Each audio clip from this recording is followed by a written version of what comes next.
آوازیں بند ہو جائیں, قال رسول کی آوازیں بند ہو جائیں.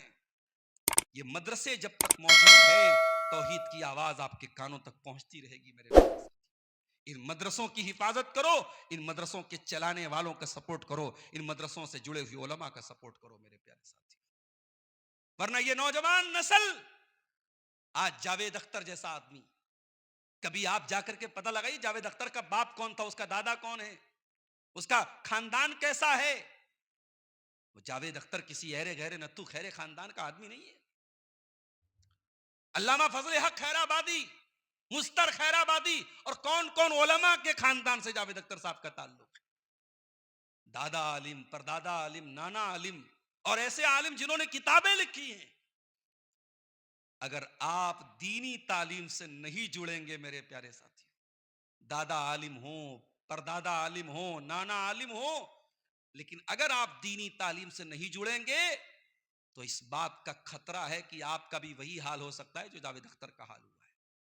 تو ماننے کو تیار ہی نہیں کہ کوئی گاڈ ہے, کوئی اللہ ہے, کوئی رب ہے. وہ تو یہ مانتا ہے صاحب دنیا آٹومیٹک بن گئی, اپنے آپ بن گئی. اور صاحب ایسے لوگوں کو دنیا کہتی ہے بڑے گیانی ہیں, یہ بڑے انٹلیکچول ہیں, بڑے تارکک ہیں, بڑے لاجک سے بات کرتے ہیں. ارے میں کہتا ہوں جو انسان اپنے کریٹر کو نہ پہچانے, اپنے رب کو نہ پہچانے, دنیا کی نظر میں وہ انٹلیکچول ہو جائے, گیانی ہو جائے, اللہ کی نظر میں وہ سب سے بڑا جاہل ہے, سب سے بڑا اسٹوپڈ ہے, سب سے بڑا بیوقوف ہے. اللہ کی نظر میں گیانی کون ہے, اللہ کی نظر میں جینیس کون ہے, اللہ کی نظر میں بدھیمان کون ہے, اللہ کی نظر میں عقل مند کون ہے. آئیے قرآن سے پوچھتے ہیں, ان فی خلق السماوات والارض واختلاف اللیل والنہار لآیات لأولی الالباب. آسمانوں کی پیدائش میں, زمین کی پیدائش میں, اور رات اور دن کے آنے جانے میں عقل مندوں کے لیے, بدھیمان لوگوں کے لیے نشانیاں ہیں.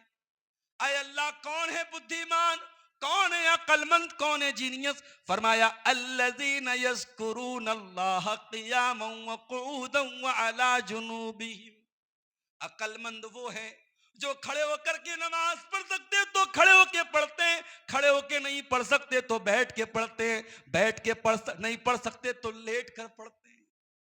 اے مسلمان, تجھے تیرے پیر سلامت ہیں, تجھے بیساکھی کے سہارے کی ضرورت بھی نہیں ہے. تیرے گھر کے قریب میں مسجد کی اذان کی آواز تیرے کانوں تک پہنچ رہی ہے, حی علی الصلاۃ کی آواز تیرے کانوں تک پہنچ رہی ہے, فجر کی اذان میں الصلاۃ خیر من النوم کی آواز بھی تیرے کانوں تک پہنچ رہی ہے. ہے مسلمان, تو کتنا بڑا نمک حرام ہے اپنے مالک کا, جس مالک کی زمین پہ رہتا ہے, جس مالک کا دیا اناج کھاتا ہے, جس مالک کی آکسیجن میں سانس لیتا ہے, اس مالک کے لیے تجھے سجدہ کرنے کا بھی ٹائم نہیں ہے. مسجد تو بنا لی شب بھر میں ایمان کی حرارت والوں نے, من اپنا پرانا پاپی تھا برسوں میں نمازی بن نہ سکا. یہ ہمارے بزرگ حضرات, یہ 70 سال والے, 60 سال والے بوڑھے, یہ مسجدوں میں نہ جائیں تو کتنی مسجدوں میں فجر میں تالا نہیں کھولے گا میرے ساتھ. ہم سے بڑا نمک حرام کون ہوگا؟ ارے ہم سے اچھا تو وہ کتا ہے جس کا مالک اس کو تھوڑا سا ہڈی دکھا دیتا ہے تو کتا اپنے مالک کے لیے دشمن کے اوپر بھونکتا ہے اور موقع پڑے تو جان دے دیتا ہے. ہم سے زیادہ نمک حلال تو وہ گھوڑا ہے. والعادیات ضبحا فالموریات قدحا فالمغیرات صبحا فأثرن به نقعا فوسطن به جمعا. جس کا مالک اسے تھوڑا سا چارہ کھلاتا ہے اور وہ گھوڑا اپنے مالک کا اتنا وفادار ہوتا ہے, جنگ کے میدان میں دشمن کی صفوں کو چیرتا ہوا پہنچتا ہے, اپنے مالک کے لیے جان دے دیتا ہے, مگر اپنے مالک کو پیٹھ سے نہیں اتارتا ہے.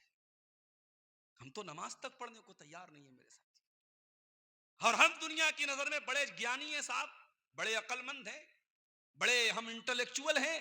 قرآن کہتا ہے عقل مند وہ لوگ ہیں الذین یذکرون اللہ قیاما وقعودا وعلی جنوبہم, جو کھڑے ہو کر کے اللہ کو یاد کرتے ہیں, جو بیٹھ کر کے اللہ کو یاد کرتے ہیں, جو لیٹ کر کے اللہ کو یاد کرتے ہیں. آج کل ہمارے نوجوانوں کو نیند نہیں آتی ہے, کسی کو رات کو 2 بجے دیکھو آن لائن ہے, 3 بجے سو کر کے اٹھو، پھر دیکھو آن لائن ہے، فون کر کے پوچھو بھائی تو آن لائن کیوں ہے، کیا بات ہے؟ ارے کیا بتاؤں مولوی صاحب، نیند نہیں لگ رہی ہے، لگا ہوا ہے اسنیپ چیٹ پہ، لگا ہوا ہے انسٹاگرام پہ، ہمیں خوب خبر ہے آپ کہاں لگے ہوئے ہیں۔ میرے نوجوانوں، جس کے دل میں اللہ کا ڈر ہوتا ہے اس کی نیند کہاں لگتی ہے؟ آؤ ذرا قرآن سے پوچھتے ہیں۔ جمعہ کا دن تھا، اپنے فجر کی نماز اگر مسجد میں پڑھی ہوگی، امام صاحب نے سورہ سجدہ پڑھائی ہوگی تو سورہ سجدہ کی آیت بھی آپ کے کانوں سے ٹکرائی ہوگی، تتجافا جنوبہم تتجافى جنوبهم عن المضاجع يدعون ربهم خوفا وطمعا ومما رزقناهم ينفقون۔ میرے نیک بندے وہ ہیں، میرے متقی بندے وہ ہیں، ان کی پیٹھ ان کے بستر سے الگ ہوتی ہے، ان کو راتوں میں نیند نہیں آتی۔ جب دنیا رات میں آرام سے کمبل میں رضائی میں سو رہی ہوتی ہے، میرے نیک بندے رضائی سے نکل کر، کمبل سے نکل کر اللہ کے سامنے آنسو بہاتے ہیں، اللہ کے سامنے روتے ہیں، اللہ کو پکارتے ہیں۔ وَمِمَّا رَزَقْنَاهُمْ يُنْفِقُونَ، اور ہم نے جو روزی دی ہے اس میں سے وہ خرچ کرتے ہیں۔ اچھا، تہجد کے بعد اللہ نے خرچ کرنے کا ذکر کیوں کیا؟ علماء نے 2 بات لکھی ہے۔ تہجد پڑھو گے تو مال میں برکت ہوگی۔ جو پریشان ہے کاروبار سے، بزنس میں لاس ہو رہا ہے، کاروبار میں نقصان ہو رہا ہے، ان کو طریقہ بتا رہا ہوں، تہجد پڑھنا شروع کر دو، انشاءاللہ برکت ہو۔ ایک تو علماء نے بتایا کہ اس کا یہ فائدہ ہے، تہجد پڑھو گے برکت ہوگی، اور دوسرا فائدہ کیا ہے، تہجد پڑھو گے تو ہاتھ اونچا ہوگا۔ گاؤں کی مسجد بن رہی ہے، 5,000 دینے والے تھے، 10,000 دینے کا جذبہ پیدا ہوگا، دل بڑا ہوگا، ہاتھ اونچا ہوگا، اللہ کی راہ میں خرچ کرنے کا جذبہ پیدا ہوگا۔ تو عقل مند وہ لوگ ہیں جو اللہ کو یاد کرتے ہیں، کھڑے ہو کر کے، بیٹھ کر کے، لیٹ کر کے۔ وَيَتَفَكَّرُونَ فِي خَلْقِ السَّمَاوَاتِ وَالْأَرْضِ رَبَّنَا مَا خَلَقْتَ هَذَا بَاطِلًا۔ اور عقل مند کون لوگ ہیں؟ فرمایا وہ لوگ ہیں جو آسمانوں اور زمین میں غور کرتے ہیں۔ زمین اور آسمان پہ جو غور کرتے ہیں وہ عقل مند ہیں۔ اس کا مطلب کہ سائنس پڑھنے کے بعد انسان اللہ کے اور قریب آ جائے گا اگر ڈھنگ سے وہ سائنس پڑھے گا۔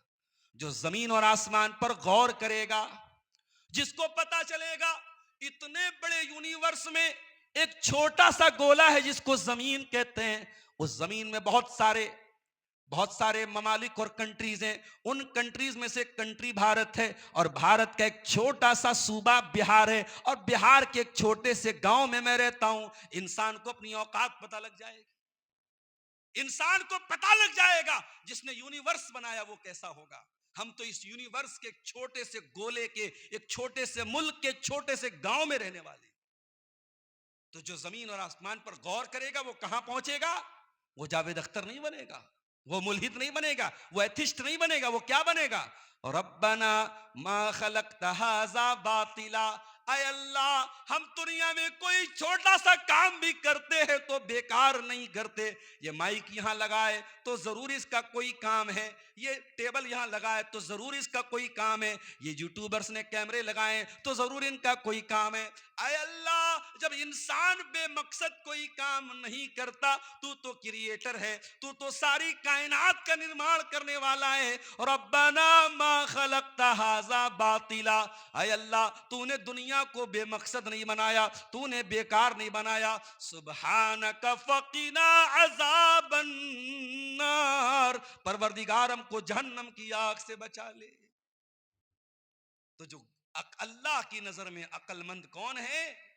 جو اپنی زندگی کے مقصد کو پہچانتا ہے، جس کو اپنے جیون کا ادیش نہ پتا ہو، جس کی زندگی کا صرف 3 مقصد ہو: کھانا، پینا اور انجوائے کرنا۔ اگر to eat, to drink, to enjoy, اگر یہ آپ کی زندگی کا مقصد ہے تو معاف کیجئے، پھر آپ کے بیچ میں اور ایک کافر اور مشرک کے بیچ میں کیا فرق ہے؟ اللہ کہتا ہے ربما یود الذین کفروا لو کانوا مسلمین، 14ویں پارے کی پہلی آیت۔ ربما یود الذین کفروا لو کانوا مسلمین.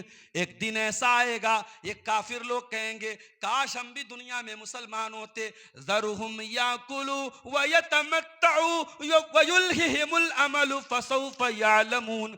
اے نبی ان کو ان کے حال پہ چھوڑ دو, ان کا تو 3 ہی کام ہے, یہ کھائیں گے, یہ پیئیں گے اور یہ لمبے لمبے پلان بنائیں گے. آج ہمارا نوجوان لمبے لمبے پلان بنا رہا ہے, نیا سال کی تیاری ابھی سے کر رہا ہے, کس کو کارڈ بھیجنا ہے, کس کو ہیپی نیو ایئر لکھ کے اسٹیٹس لگانا ہے.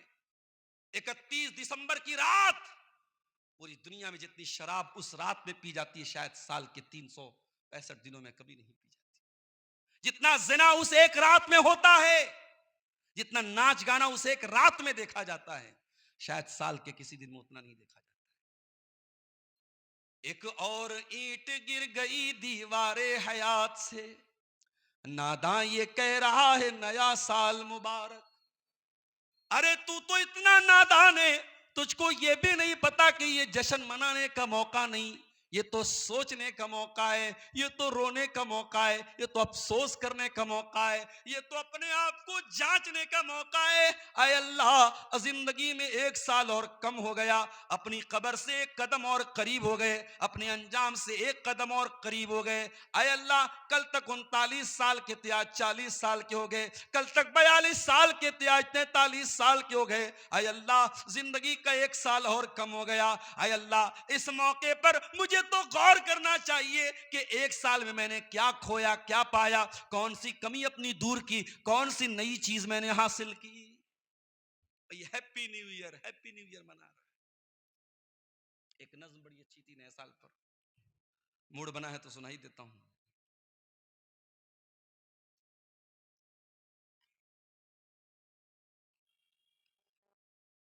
ہاں, نیا سال پر, ہاں سنیے. ناداں تیرے جیون سے ہے ایک اور گھٹا سال, ناداں تیرے جیون سے ہے ایک اور گھٹا سال, پھر کیوں تو مناتا ہے ہر ایک سال نیا سال. جو بات غلط ہے وہ چھپانا بھی غلط ہے, سچ ہے جی نیا سال منانا بھی غلط ہے. یہ نفس کا دھوکا ہے, یہ شیطان کی ہے چال, پھر کیوں تو مناتا ہے ہر ایک سال نیا سال.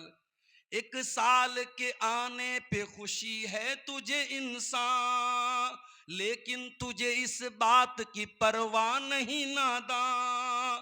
آئے گا نہیں لوٹ کے, آئے گا نہیں لوٹ کے وہ گزرا ہوا سال, پھر کیوں تو مناتا ہے ہر ایک سال نیا سال, پھر کیوں تو مناتا ہے ہر ایک سال نیا سال.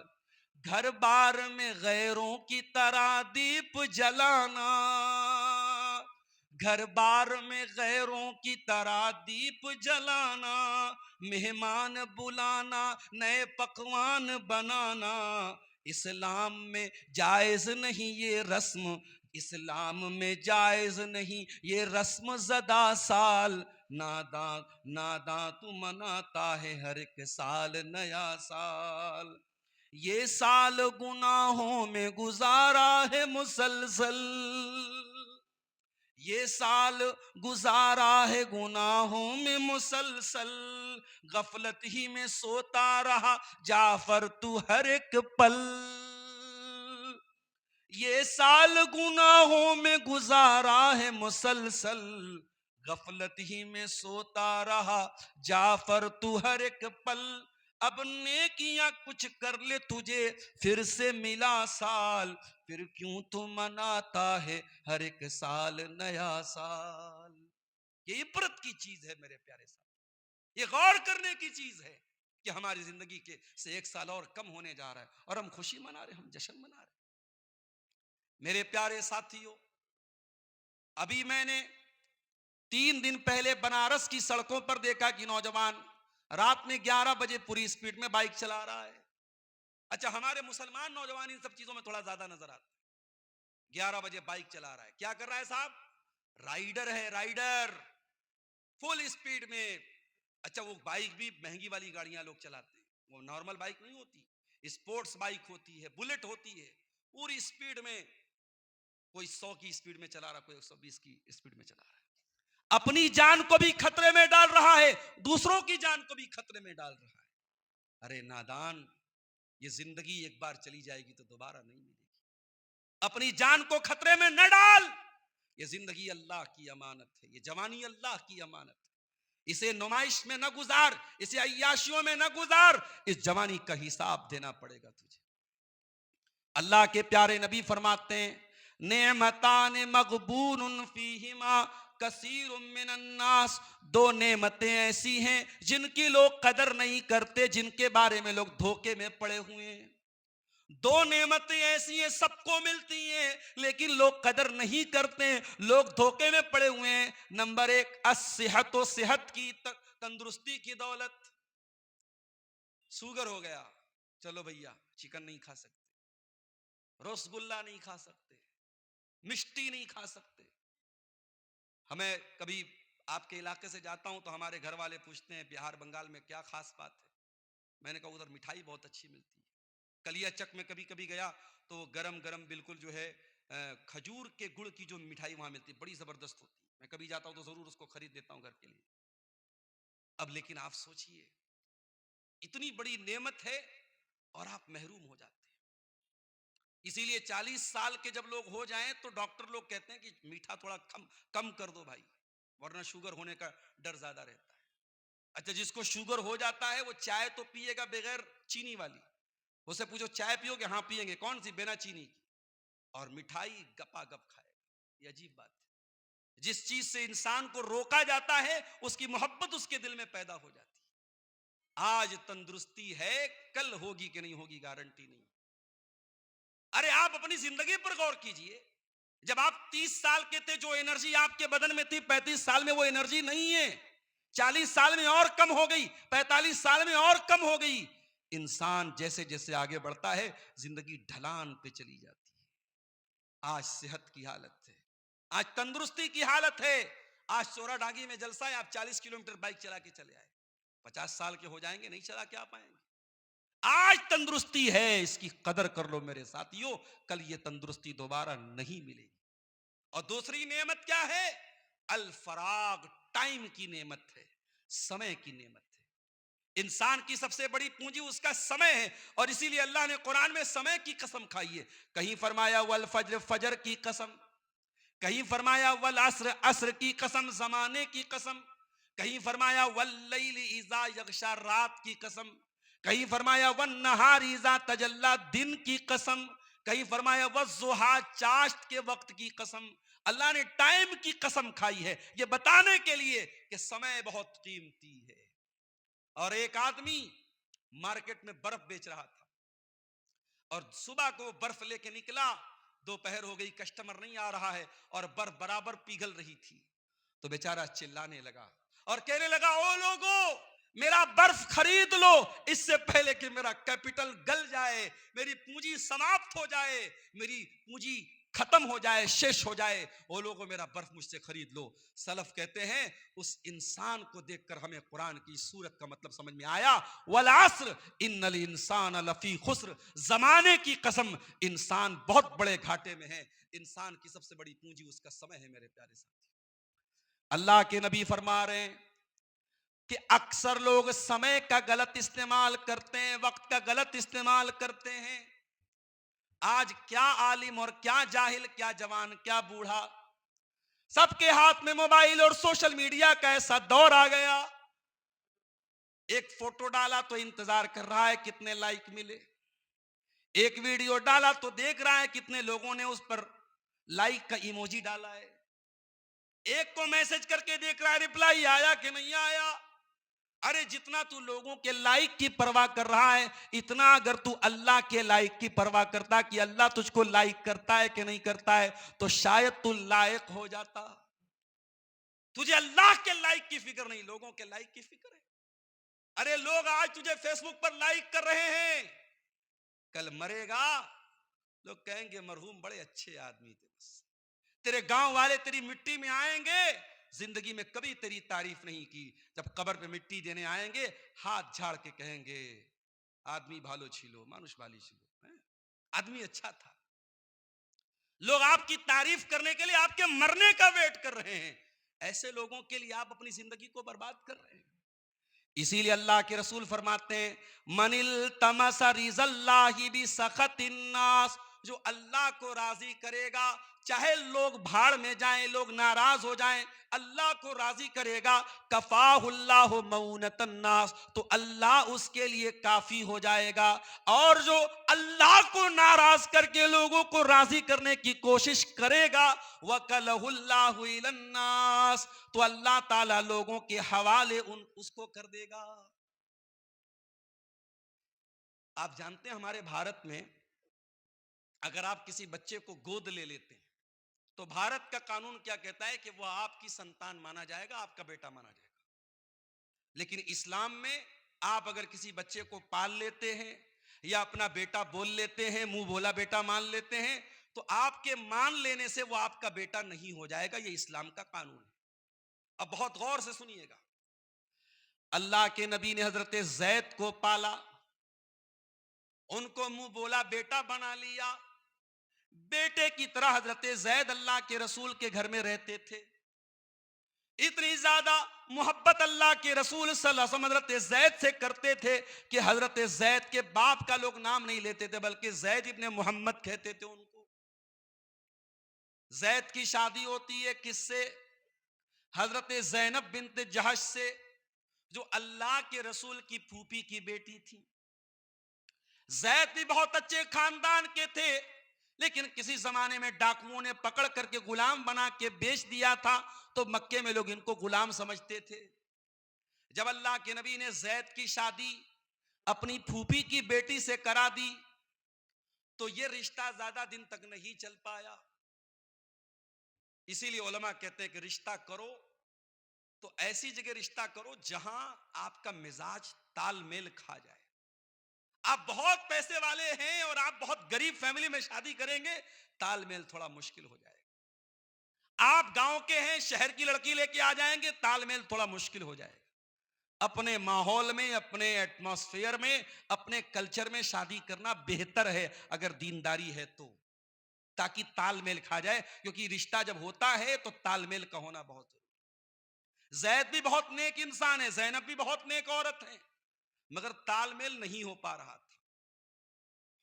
اب حضرت زید کے دل میں خیال آیا کہ میں طلاق دے دوں. حضرت زید اللہ کے نبی کے پاس آتے ہیں اور کہتے ہیں اللہ کے نبی میں زینب کے ساتھ نہیں رہ سکتا, میں طلاق دینا چاہتا ہوں. اللہ تعالیٰ کی طرف سے یہ بتا دیا گیا کہ اے اللہ کے رسول, زید اپنی بیوی کو طلاق دے دیں گے, اور جب وہ طلاق دے دیں گے اور زینب کی عدت پوری ہو جائے گی تو اے میرے رسول آپ کو اس عورت سے شادی کرنی ہوگی, تاکہ دنیا سے یہ رسم ختم کر دی جائے کہ اگر کوئی منہ بولا بیٹا ہے تو وہ سگا بیٹا نہیں ہے. کیونکہ سگا بیٹا ہوتا تو سگے بیٹے کی بیوی تو بہو ہوتی ہے اور بہو سے سسر کی کبھی شادی نہیں ہو سکتی. زید کی مطلقہ بیوی سے اللہ کے رسول کا نکاح اللہ تعالیٰ نے کرنے کا حکم دیا تاکہ اس رسم کو توڑ دیا جائے, اس رواج کو توڑ دیا جائے. لیکن اللہ کے نبی کو ڈر پیدا ہوا کہ لوگ کیا کہیں گے, لوگ کیا کہیں گے. لوگ تو ڈائریکٹ یہی بولیں گے کہ محمد رسول اللہ نے اپنی بہو سے شادی کر دی. اللہ کے نبی کے پاس زید آئے, زید نے کہا اللہ کے نبی میں طلاق دینا چاہتا ہوں اپنی بیوی کو. آپ نے فرمایا امسک علیک زوجک واتق اللہ. آپ نے کہا اے زید اپنی بیوی کو طلاق مت دے, اس کو نکاح میں باقی رکھ. وَتُخْفِي فِي نَفْسِكَ مَا اللَّهُ مُبْدِي. اور اے نبی آپ کو پتا تھا کہ طلاق ہو جائے گی اور آپ کو شادی کرنی ہوگی زینب سے, لیکن آپ اپنے دل میں اس بات کو چھپا رہے تھے. وَتَخْشَى النَّاسَ. اور اے میرے نبی آپ لوگوں سے ڈر رہے تھے. کبھی زندگی میں اللہ کے نبی لوگوں سے نہیں ڈرے, اس موقع پر لوگوں کا ایک ڈر آپ کے دل میں پیدا ہوا کہ لوگ کیا کہیں گے. اللہ نے فرمایا واللہ احق ان تخشا. اے میرے نبی لوگوں سے مت ڈریے, اللہ سے ڈریے. اللہ زیادہ حقدار ہے کہ اللہ سے ڈرا جائے. لوگوں کی پرواہ مت کرو. جب مسئلہ دین کا آ جائے, شریعت کا آ جائے, تو اللہ نے جو کہا ہے اس پر عمل کرو, لوگوں کی پرواہ مت کرو. نبی نے شادی کر لی حضرت زینب سے. اب صاحب باتیں بننے لگی. اس کے پہلے حضرت زینب کے پہلے اللہ کے رسول کے نکاح میں آلریڈی 4 بیویاں تھیں. زینب 5ویں بیوی تھی. لوگوں نے کہا صاحب یہ رسول تو بڑے عجیب, یہودیوں نے کہا یہ رسول تو بڑے عجیب رسول ہے, یہ اپنے ماننے والوں کے لیے انہوں نے الگ قانون بنایا, اپنے لیے الگ قانون بنایا. یہ تو صاحب 4 کے بعد 5ویں شادی کر رہے ہیں. ایک اعتراض کیا لوگوں نے. پھر دوسرا اعتراض کیا کہ چلو ٹھیک ہے یہ رسم بہت غلط تھی, تو اس رسم کو توڑنا ضروری تھا تو رسول نے ہی کیوں توڑا, کوئی اور توڑ دیتا. اور پھر تیسرا سوال کہ نبی نے اپنی بہو کی سے شادی کر لی, اپنے بیٹے کی بیوی سے شادی کر لی. اللہ نے ایک آیت میں تینوں سوالوں کا جواب دے دیا. کون سی آیت؟ سورہ احزاب کے اندر آیت اتاری گئی, ما کان محمد ابا احد من رجالکم. او لوگو, محمد صلی اللہ علیہ وسلم کسی مرد کے باپ نہیں ہے, ان کی اولاد میں کوئی مرد نہیں ہے, ان کے تو سارے بچے بچپن میں انتقال کر گئے, ان کے اولاد میں کوئی لڑکا جو ہے نہیں ہے جو جوان ہو کر کے مرد بنا ہو. محمد صلی اللہ علیہ وسلم کسی مرد کے باپ نہیں. آج ہمارے یہاں لوگ کہتے ہیں صاحب اس کو لڑکا نہیں ہوا, اس کی تو نسل نہیں چلی. ارے اگر کسی کو صرف لڑکیاں ہیں وہ دل چھوٹا نہ کرے, جس کے صرف لڑکے ہیں وہ بہت خوش نہیں ہے. دنیا میں آپ کی اولاد نیک ہونا چاہیے میرے ساتھی. اگر آپ کو صرف اللہ نے بیٹیاں دی ہیں, اپنی قسمت میں ناز کیجئے. نبیوں کو اللہ نے بیٹیاں دی ہیں, نبیوں کو اللہ نے بیٹیوں کا باپ بنایا ہے. ہمارے آخری نبی 4 بیٹیوں کے باپ تھے. تو بیٹی اگر ہے تو دل مت چھوٹا کرو میرے بھائی. بیٹا ہے تو بہت اچھی بات ہے, بیٹا نہیں ہے کوئی بات نہیں, اس میں کوئی خرابی کی بات نہیں, کوئی کمی کی بات نہیں.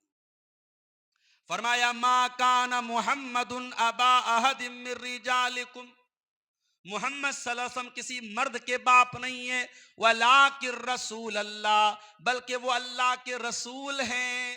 جب وہ اللہ کے رسول ہیں تو کان کھول کے سن لو, تمہارے لیے جو نیم بنائے گا کہ 4 سے زیادہ تم شادی نہیں کر سکتے, محمد رسول اللہ اللہ کے رسول ہیں, اللہ تعالیٰ ان کو اس نیم سے چھوٹ بھی دے سکتا ہے, تمہیں اس پر کوئی اعتراض کا ادھیکار نہیں ہے. ولیکن رسول اللہ, وہ اللہ کے رسول ہیں, وخاتم النبیین, اور وہ آخری نبی ہیں, ان کے اوپر سارے دین کو مکمل کر دیا گیا ہے, ان کو آخری نبی بنا کے بھیجا گیا ہے. اگر وہ رسم و رواج کو نہیں توڑیں گے تو کون توڑے گا؟ میرے پیارے ساتھیوں, نبی نے جب لوگوں کی پرواہ نہیں کی تو تم لوگوں کی پرواہ کیوں کرتے؟ اپنی زندگی کو اللہ اور اس کے رسول کے طریقے پر گزارو. لوگ کیا کہتے ہیں اس کے چکر میں مت پڑو. لوگ آپ کی تعریف کرنے کے لیے آپ کے مرنے کا انتظار کرتے ہیں. اور یہ دنیا, یہ بڑی ظالم دنیا ہے میرے ساتھ. آج جمعہ کا دن تھا, سورہ اعلیٰ کی تلاوت آپ نے جمعہ کی نماز میں سنی ہوگی. سورہ اعلیٰ کی یہ آیت بھی آپ کے کانوں سے ٹکرائی ہوگی, بل تؤثرون الحیات الدنیا والآخرۃ خیر وابقی. میرے بندو, تم دنیا کی زندگی کو سب کچھ سمجھتے ہو, جبکہ آخرت کی زندگی زیادہ بہتر اور زیادہ باقی رہنے والی ہے. نہ دنیا کی دولت ہمیشہ رہنے والی ہے, نہ دنیا کی عورت تمہارے ہمیشہ کام دینے والی ہے, نہ دنیا کی تندرستی ہمیشہ رہنے والی ہے, نہ دنیا کا مال ہمیشہ تمہارے کام آنے والا ہے, نہ دنیا کی زمین اور جائیداد ہمیشہ تمہارے کام آنے والی ہے. جیسے ہی انتقال ہو جائے گا, دل کی دھڑکن بند ہو جائے گی, ساری زمین جائیداد تمہارے وارثوں کی ہو جائے گی, اولاد کی ہو جائے گی, بیوی کی ہو جائے گی. تم تو خالی ہاتھ دنیا سے جاؤ گے. 2 گز زمین میں تم کو دفنایا جائے گا, تم کو کفن کے سفید کپڑے میں کفنایا جائے گا, اور اس کفن میں کوئی پاکٹ بھی نہیں ہوگا, کوئی نوٹوں کی گڈی لے کے نہیں جاؤ گے, کوئی کرنسی لے کے نہیں جاؤ گے, کوئی چیک بک لے کے نہیں جاؤ گے, خالی ہاتھ دنیا سے جاؤ گے. ایک صاحب نے ایک دن مسئلہ پوچھا, مولوی صاحب گھر میں ابا کا انتقال ہو گیا ہے, اور انتقال کے بعد جب میت کو نہلانا ہوتا ہے تو میت کے باڈی پر جو کپڑا ہوتا ہے شریر پر, وہ تو اتار نہیں سکتے, تو اس کو کینچی سے کاٹ دیتے. تو کہا کہ مولوی صاحب اس کپڑے کا کیا کریں؟ میں نے کہا بھائی وہ کپڑا اب تو استعمال کے لائق تو نہیں ہے، کاٹا جا چکا ہے اس کو، تو اس کپڑے کو آپ کہیں پھینک دیجئے، ڈسٹرائے کر دیجئے، نشٹ کر دیجئے. اس کپڑے سے کوئی تبرک حاصل تھوڑی کرنا ہے، اور وہ کپڑا کوئی منحوس کپڑا بھی نہیں ہے. آپ چاہیں تو اس کو رکھ لیں اگر کوئی کام کی چیز، ورنہ پھینک دیجئے، کوئی مسئلہ ہی نہیں ہے اس کا.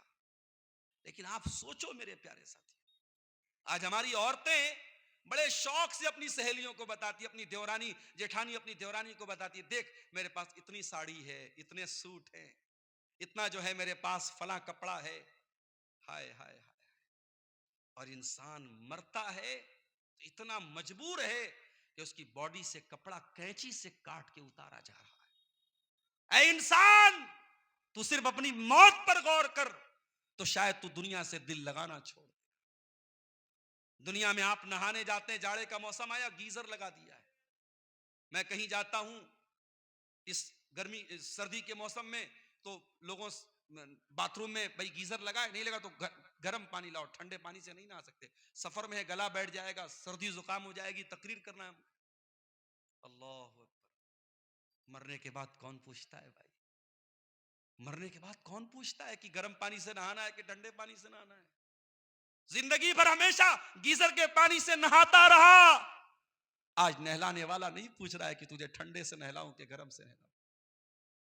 دنیا میں اپنے پسند کے صابن سے نہاتا رہا، لائف بوائے سے نہاتا رہا، ڈب سے نہاتا رہا، بال پر پسند کا شیمپو لگاتا رہا، چہرے پر فیس واش لگاتا رہا، داڑھی پر سیرم لگاتا رہا، باڈی پر لوشن لگاتا رہا. آج مرنے کے بعد تجھے دوسرے نہلا رہے ہیں، کوئی تیری گندگی صاف کر رہا ہے، کوئی تیرے بدن پہ پانی ڈال رہا ہے، کوئی تجھے کفن کا کپڑا کفنا رہا ہے، اور نہلانے کے بعد کفنانے کے بعد اپنی فارچونر پہ چلنے والا، اپنی روف ٹاپ والی گاڑی سے سر نکال کے دنیا کو اپنی شان شوکت دکھانے والا آج جب مر گیا ہے، جنازہ نکلا ہے تو 4 لوگوں کے کندھے پہ سوار ہو کے قبرستان جا رہا ہے، اور دنیا کو یہ پیغام دے رہا ہے، او لوگوں بہت میں نے زندگی گزار لی، اب اپنا عمل لے کر کے اللہ کے پاس جا رہا ہوں، اپنی نیکی لے کے اللہ کے پاس جا رہا ہوں، اپنا گناہ لے کے اللہ کے پاس جا رہا ہوں. اب نہ قبر میں تم میرے کام آؤ گے، نہ قیامت کے دن تم میرے کام آؤ گے. قبر میں اتارا جا رہا ہے، بیٹے کی آنکھوں سے آنسو بہ رہے ہیں، باپ کا جنازہ ہے، بھائی کی آنکھوں سے آنسو بہ رہے ہیں، بھائی کا جنازہ ہے، مگر بھائی اپنے باپ کے ساتھ قبر میں اپنے بھائی کے ساتھ سونے کو تیار نہیں ہے، بیٹا اپنے باپ کے ساتھ جنازے کے ساتھ سونے کو تیار نہیں ہے.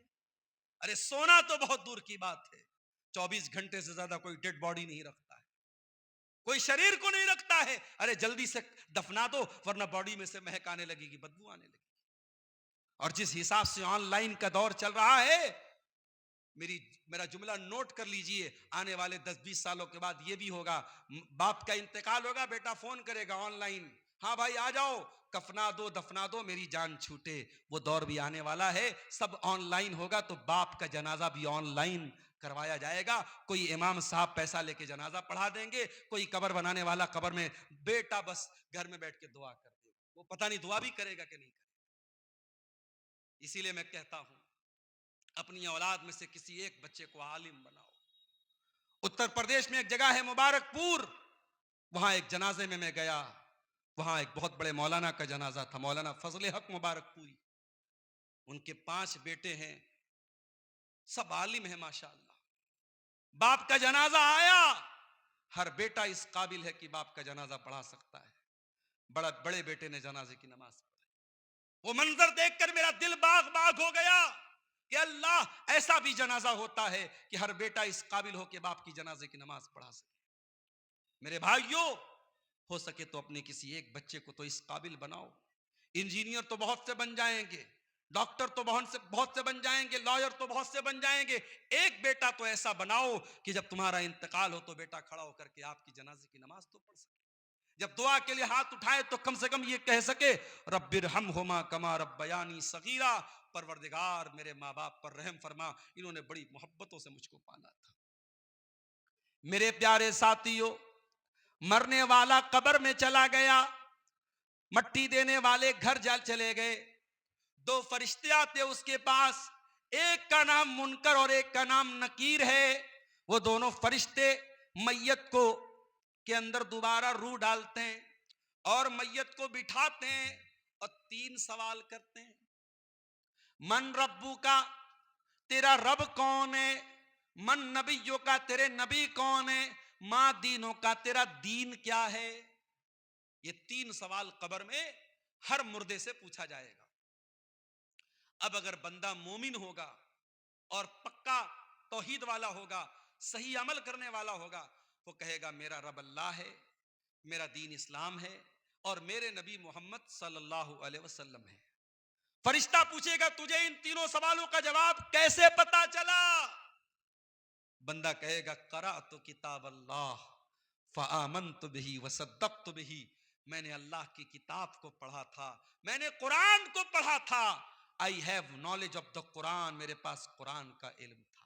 پتا یہ چلا سائنس قبر میں کام نہیں آئے گی، میتھمیٹکس قبر میں کام نہیں آئے گی، جغرافیہ کی کتابیں قبر میں کام نہیں آئیں گی، وگیان کی کتابیں قبر میں کام نہیں آئیں گی. قبر میں اگر کام آئے گا تو قرآن اور حدیث کا علم کام آئے گا، جس کو ہم اور آپ حقیر سمجھتے ہیں. یہ قرآن اور حدیث کا علم حقیر مت سمجھو میرے ساتھیوں، یہ قبر میں بھی آپ کے کام آئے گا اور قیامت کے دن میدان محشر میں بھی کام آئے گا. اور میرا جملہ نوٹ کر لو، اپنے بچوں کو دین سکھاؤ میرے ساتھیوں. آنے والا دور بہت نازک ہے، کفر اور ارتداد کی ایسی لہریں چلیں گی، آپ کو اپنے بچوں کو بچانا مشکل ہو جائے گا. یہ سوشل میڈیا میں جو پیلے پڑے ہیں آپ کے بچے، 20 سال بعد آنے والی جو نسل ہوگی وہ سوشل میڈیا کی پیداوار ہوگی. وہ رات دن یوٹیوب دیکھنے والی، انسٹاگرام چلانے والی وہ نسل ہوگی. وہ نسل اللہ کو مانے گی کہ نہیں مانے گی؟ وہ قیامت کو مانے گی کہ نہیں مانے گی؟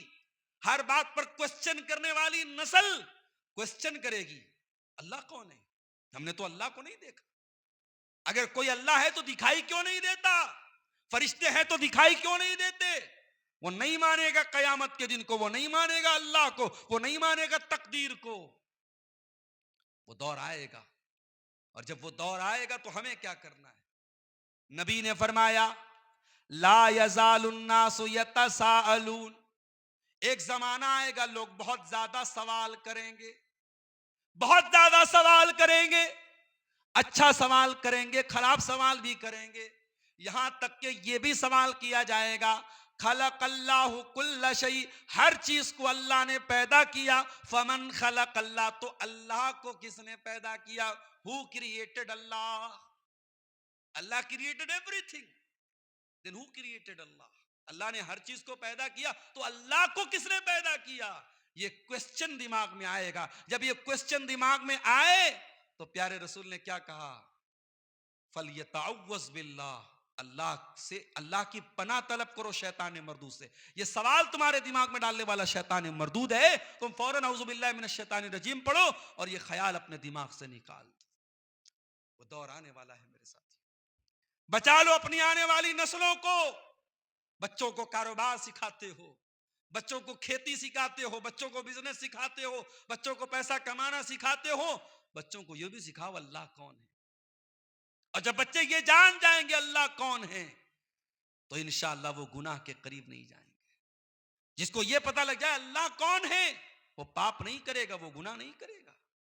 کسی نے مجھے بتایا کہ سورا ڈانگی کے جلسے میں CCTV کیمرہ لگا ہے. کیوں لگا ہے بھائی CCTV کیمرہ؟ اسی لیے تو لگا ہے کہ کوئی اپریہ گھٹنا نہ ہو، کوئی غلط اگر واقعہ ہوتا ہے تو کیمرے میں ریکارڈ ہو جائے گا، پکڑا جائے گا جو جس نے غلط کام کیا ہے. دنیا میں کیمرہ لگا ہے تو گھٹنائیں نہیں ہوتی ہیں، اپرادھ نہیں ہوتا ہے. آج دیکھیے دلی میں کوئی گھٹنا ہوتی ہے کیمرے میں ریکارڈ ہو جاتی ہے، ہر جگہ سڑکوں پر کیمرے لگ گئے ہیں. اگر دنیا کے لگے ہوئے کیمرے سے اپرادھ کم ہو سکتا ہے تو جس کے دل میں اللہ کے کیمرے کا ڈر پیدا ہو جائے. اللہ کا کیمرہ بھی تو لگا ہے ہر جگہ. یعلم خائنۃ الاعین وما تخفی الصدور، اللہ تمہاری آنکھوں کی چوری کو بھی جانتا ہے، تمہارے دل کے بھید کو بھی جانتا ہے. انہ علیم بذات الصدور، وہ تمہارے سینوں میں چھپے ہوئے بھید کو بھی جانتا ہے. الم یعلم بان اللہ یرا، اے انسان کیا تو نہیں جانتا اللہ سب دیکھ رہا ہے. ما یلفظ من قول الا لدیہ رقیب عتید. تیرے زبان سے جو لفظ نکلتا ہے ایک فرشتہ سب ریکارڈ کر رہا ہے. وَإِنَّ عَلَيْكُمْ لَحَافِظِينَ كِرَامًا كَاتِبِينَ يَعْلَمُونَ مَا تَفْعَلُونَ. او لوگو ہم نے تمہاری ایکٹیویٹیز کو ریکارڈ کرنے کے لیے کرامن کاتبین کو مقرر کر دیا ہے جو تمہاری ایک ایک ایکٹیویٹی کو لکھ رہے ہیں. فرشتے سب ریکارڈ کر رہے ہیں میرے ساتھ. اللہ کا کیمرہ, اس کا ڈر جب آپ کے بچے کے اندر پیدا ہوگا وہ آٹومیٹک گناہوں سے بچے گا. اسی لیے حضرت لقمان اپنے بچے سے کہتے ہیں یا بنیا انہا ان تک مثقال حبۃ من خردل فتکن فی صخرۃ او فی السماوات او فی الارض یات بها اللہ. اے میرے بچے, ایک رائی کے دانے کے برابر بھی کوئی چیز ہوگی, آسمانوں میں کہیں ہوگی, زمین میں کہیں ہوگی, کسی چٹان کے اندر ہوگی, اللہ اس کو سامنے لے آئے گا. اللہ سے کیسے بچ پاؤ گے میرے پیارے ساتھی؟ ایک صحابی اللہ کے نبی کے پاس آئے, اے اللہ کے رسول میرے کچھ غلام ہیں, میں ان کو مارتا ہوں پیٹتا ہوں. آپ نے پوچھا کیوں مارتے ہو؟ کہا اے اللہ کے نبی بڑی بدتمیزی کرتے ہیں, بڑی بدتمیزی کرتے ہیں, بڑی نافرمانی کرتے ہیں, جب میری نافرمانی کرتے میں مار دیتا ہوں. اے اللہ کے نبی اپنے غلاموں کو میں مار دیتا ہوں, پیٹ دیتا ہوں, مجھے عذاب تو نہیں ہوگا؟ آپ نے فرمایا اے میرے صحابی, جو تیرے غلام تیری نافرمانی کرتے ہیں قیامت کے دن اس کو بھی کیلکولیٹ کیا جائے گا, اس کو بھی تولا جائے گا, اس کو بھی ناپا جائے گا, اور تو جو سزا دیتا ہے اس کو بھی کیلکولیٹ کیا جائے گا. اگر ان کی نافرمانی زیادہ ہوگی اور تیری سزا کم ہوگی تو تجھے فائدہ ہوگا, تجھے ان کی نیکی تجھ کو مل جائے گی, تیرے کچھ گناہ معاف ہو جائیں گے. لیکن اگر تیرے غلاموں نے جو نافرمانی کی ہے اگر ان کی نافرمانی کم تھی اور تیری سزا زیادہ تھی تو اے میرے صحابی پھر ان کے گناہ تیرے اوپر لاد دیے جائیں گے, تیری نیکیاں ان کو دے دی جائیں گی. صحابی رونے لگے, اے اللہ کے نبی میں سزا دیتا ہوں, ناپ کے تو نہیں دیتا, تول کے تو نہیں دیتا. اے اللہ کے رسول مجھے سمجھ میں نہیں آ رہا ہے میں کیا کروں, وہ غلام ہیں, وہ غلطی کرتے, نافرمانی کرتے, میں سزا دے دیتا ہوں, اور آپ اتنی خطرناک بات کر رہے ہیں, اتنا بڑا رسک میں کیسے لے سکتا ہوں؟ صحابی دہاڑے مار مار کے رونے لگے اور کہنے لگے اے اللہ کے نبی میں آپ کو گواہ بنا کے کہتا ہوں میں ان کو آزاد کر رہا ہوں, میں اتنا بڑا رسک نہیں لے سکتا, میں اتنا بڑا خطرہ نہیں لے سکتا. اے اللہ کے نبی میرے پاس کوئی چارہ نہیں, میں ان کو آزاد کرتا ہوں. آپ نے فرمایا اے میرے صحابی کیا تو نے قرآن کی یہ آیت نہیں پڑھی وَنَزَعُ الْمَوَازِينَ الْقِسْطَ لِيَوْمِ الْقِيَامَةِ, ہم قیامت کے دن انصاف کا ترازو رکھیں گے, فَلَا تُظْلَمُ نَفْسٌ شَيْئًا, اور قیامت کے دن کسی کے ساتھ کوئی ظلم نہیں ہوگا. وَإِن كَانَ مِثْقَالَ حَبَّةٍ مِّنْ خَرْدَلٍ أَتَيْنَا بِهَا, ایک رائی کے دانے کے برابر بھی کوئی چیز ہوگی تو سامنے آ جائے گی. میرے نوجوانوں وہ چیز آپ کے اندر تبھی پیدا ہوگی جب آپ اللہ کو جانیں گے, اور اسی لیے قرآن کہتا ہے انما یخشی اللہ من عبادہ العلماء, اللہ سے حقیقت میں وہ ڈرتے ہیں جو علماء ہوتے ہیں. علماء کا مطلب صرف وہی لوگ نہیں جن کے پاس مدرسوں کی ڈگری ہو, آپ بھی علماء میں شمار ہو سکتے ہیں. دنیا آپ کو عالم نہ مانے, لیکن اگر آپ اللہ کو جانیں گے, اللہ کی صفات کے بارے میں جانیں گے, تو جتنا آپ اللہ کو جانیں گے اتنا آپ کے دل میں اللہ کا ڈر پیدا ہوگا. انما یخشی اللہ من عبادہ العلماء, اللہ سے اس کے بندوں میں حقیقت میں اللہ کو جاننے والے ڈرتے ہیں. سوالات و جوابات کا سلسلہ بھی کچھ شاید آئے گا. اس گاؤں میں آج جب میں آیا تو آتے ہی ایک سوال میرے سامنے آیا, جس مسجد کی تعمیر کا معاملہ ہے اسی مسجد سے متعلق ایک سوال آیا, بڑا اہم سوال ہے, اس کو غور سے سنیے گا. مسجد کی زمین جن لوگوں نے وقف کی ہے, دان کی ہے, ان کے آباء و اجداد میں سے کسی کی قبر بھی ہے وہاں پہ, اور وہ جو قبر ہے وہ مسجد کی باؤنڈری کے اندر ہے. تو اب مجھ سے بھائیوں نے پوچھا کہ مولانا اس قبر کا کیا کیا جائے؟ شریعت کا مسئلہ کیا ہے, بہت کلیئر طریقے سے سن لیجیے. شریعت کا مسئلہ یہ ہے کہ نہ تو قبر کے اوپر مسجد بنائی جا سکتی ہے, نہ مسجد میں قبر بنائی جا سکتی. اور کسی مسجد میں اگر قبر ہو تو اس مسجد میں نماز پڑھنا جائز نہیں ہے، اور تمام اہل حدیث علماء کا اس بات پر اتفاق ہے، کیونکہ قرآن و حدیث کے دلائل اس کے اوپر موجود ہیں۔ اب سوال یہ پیدا ہوتا ہے کہ اگر کوئی قبر ہے تو اگر وہ مسجد سے سٹی ہوئی قبر ہے تو ہم یہ دیکھیں گے کہ وہ مسجد کی حدود میں ہے کہ نہیں ہے۔ اگر وہ مسجد کی باؤنڈری کے اندر ہے تو پھر وہ مسجد کے اندر مانی جائے گی، اور پھر اس قبر کا مسجد میں رکھنا یہ مناسب بات نہیں ہے۔